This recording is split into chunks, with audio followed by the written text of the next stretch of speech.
Vote মানছি না। আগে ভোটার পরে ভোট, আগে ভোটার পরে ভোট, এই ভোট মানছি না।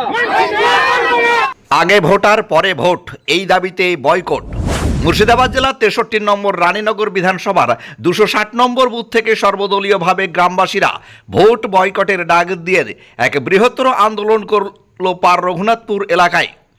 বৈধ ভোটারদের অ্যাড জুডিশিয়াল নামের অজুহাতেই ভোট বাতিলকে ঘিরে আন্দোলনে সামিল হয় সর্বদলীয় সাধারণ মানুষ। একটি দাবি, আগে ভোটার পরে ভোট, এই দাবিতেই চলবে বয়কট।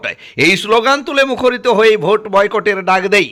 ভোটের আগেই এই আন্দোলন তাহলে কি আসন্ন বিধানসভা নির্বাচনের প্রভাব পড়তে পারে? কমেন্টে জানাবেন। আপনারা দেখছেন দমকল এমকে টিভি।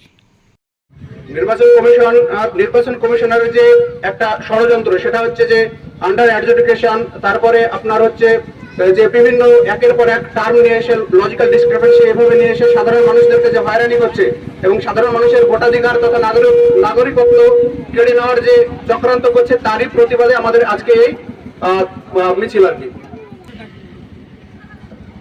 আজকে এখানে কি ভোট বয়কটের ডাক দেওয়া হয়েছে? একদমই আমরা 260 নম্বর বুথ, বারোগণাপুরের 260 নম্বর বুথ থেকে আমরা ভোট বয়কটের ডাক দিলাম এবং ভবিষ্যতে মানে আগামী দিনে আমরা আমাদের পাশের বুথ তথা পুরো অঞ্চলে এই আন্দোলনকে ছড়িয়ে দেবো। বৈধ ভোটারকে বাদ দিয়ে ভোট করা যাবে না।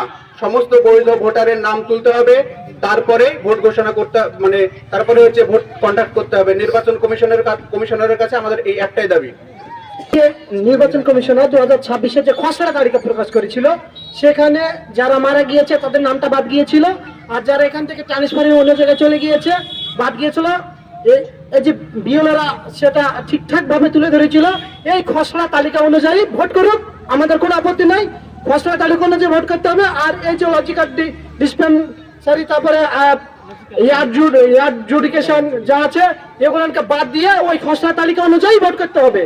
তবে আমরা ভোট দিব, না হলে যতদিন পর্যন্ত আমাদের সবার বৈধ ভোটারদের নাম যতক্ষণ পর্যন্ত ভোটার লিস্টে না উঠবে ততক্ষণ আমরা ভোট বয়কটের ডাক দিয়েছি এবং ভোট বয়কটই থাকবে।